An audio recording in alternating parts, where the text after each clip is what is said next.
ದೇವಸ್ಥಾನದ ಬಗ್ಗೆ ಮಾತಾಡಿದ ಸಮೀರ್ ಅಂತ ಹೇಳ್ತಾ ಇದ್ರಿ. ಏನ್ ಮಾತಾಡಿದ ಸಮೀರ್?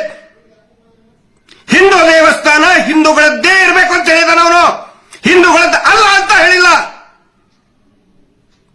ನಾಚಿಕೆ ಆಗ್ಬೇಕು ನಿಮಗೆ. ಒಂದು ಅತ್ಯಾಚಾರ ಪ್ರಕರಣದಲ್ಲಿ ಒಂದು ಹೆಣ್ಣು ಮಕ್ಕಳಿಗೆ ಧ್ವನಿ ಎತ್ತದ ಇಂತ ಸಮೀರನ ಬಗ್ಗೆ ಹಿಂದೂ ಮುಸ್ಲಿಂ ಮಾಡ್ತಾ ಇದ್ದೀರಿ ನೀವು. ಶ್ಯಾಮ ನೀವು. ನಿಮಗ್ ಒಂದು ಪ್ರಶ್ನೆ ಕೇಳ್ತೀನಿ, ಒಂದೇ ಒಂದು ಪ್ರಶ್ನೆ. ನಿನ್ನ ಮನೆ ಹೆಣ್ಣು ಮಗಳಿಗೆ, ನಿನ್ನ ಮಗಳು, ನಿನ್ನ ತಂಗಿನೋ ಹೆಂಡತಿನೋ ತಾಯಿಗೋ ಯಾವನಾದ್ರೂ ಒಬ್ಬ ಕಿರಾತಕ ಹಿಂದೂ ಎತ್ಕೊಂಡು ಹೋಗಿ ಹಾಳು ಮಾಡಿದ್ರೆ ಆಯ್ತು ಬಿಡಪ್ಪ, ನಾನು ಹಿಂದೂ, ಅವನು ಅತ್ಯಾಚಾರ ಮಾಡಿದವನು ಹಿಂದೂ, ಹೋಗ್ಲಿ ಬಿಡು ಅಂತೇಳಿ ಸುಮ್ಮನೆ ಬಿಡ್ತೀಯ ನಾಲಾಯಕ್? ಒಬ್ಬ ಮುಸಲ್ಮಾನ ಹೆಣ್ಣು ಮಗಳನ್ನ ಒಬ್ಬ ಮುಸಲ್ಮಾನ್ ಕಿರಾತಕ ಎತ್ಕೊಂಡು ಹೋಗಿ ಅತ್ಯಾಚಾರ ಮಾಡಿ ಹಾಳು ಮಾಡಿದ್ರೆ ಆಯ್ತು ಬಿಡಪ್ಪ, ಮುಸಲ್ಮಾನೇ ಮಾಡಿದ ಬಿಡು ಅಂತ ಯಾರಾದ್ರೂ ಸುಮ್ಮನೆ ಬಿಡ್ತಾರ? ಕ್ರಿಶ್ಚಿಯನ್ರಿಗೂ ಕೇಳ್ತಾ ಇದ್ದೀನಿ, ಜೈನ್ರಿಗೂ ಕೇಳ್ತಾ ಇದ್ದೀನಿ, ದಯವಿಟ್ಟು ಈ ಸುಳ್ಳು ಸುಳ್ಳು ಪೋಸ್ಟ್ ಹಾಕ್ತಾ ಇರುವಂತ, ವಿಷ ಉಗುಳ್ತಾ ಇರುವಂತ, ಹಿಂದೂ ಮುಸಲ್ಮಾನ್ ಅಂತ ವಿಷ ಉಗುಳ್ತಾ ಇರುವಂತ ಪೋಸ್ಟ್ ಗಳನ್ನ ದಯವಿಟ್ಟು ನಂಬಬೇಡಿ.